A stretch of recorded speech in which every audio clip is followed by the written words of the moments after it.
મિત્રો, આજે આપણે જાંબુ વિશે થોડુંક જાણીએ.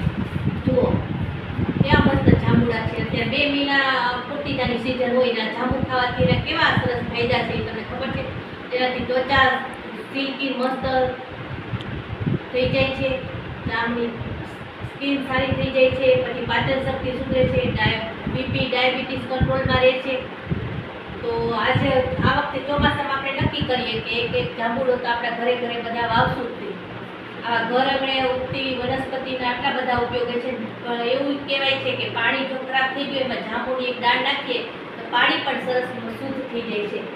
અને જેની આ 2 મહિના જેની જીભ છે એ બ્લુ કલરની રહેશે ને એને ઘણા બધા રોગો તેનાથી દૂર રહેશે અને એ તંદુરસ્ત જીવન જીવી શકે. તો 2 મહિના પૂરતું આપણે જાંબુની સિઝન છે ત્યાં સુધી જાંબુ ખાઈએ અને કે આપણા ઘર આંગણે જાંબુનો છોડ વાવીએ એવું નક્કી કરીએ.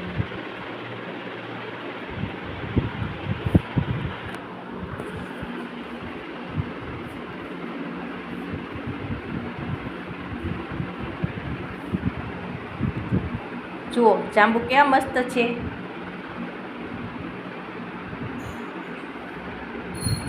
એના ઠળિયાનો પણ મુખવાસ બને છે.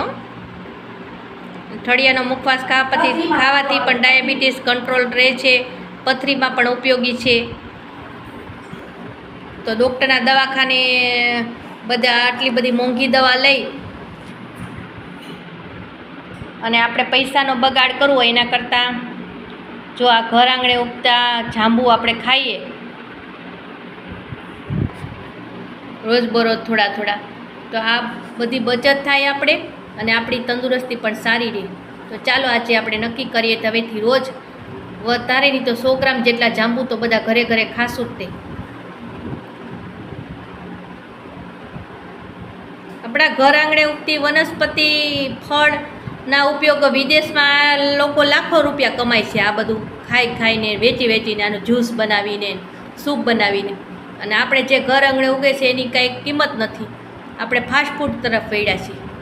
આ ફળ ફૂલ ફ્રૂટ ખાઈએ, બધું હેલ્ધી ખાઈએ, મિલેટ ખાઈએ તો આપણે તંદુરસ્ત જીવન જીવી શકીએ.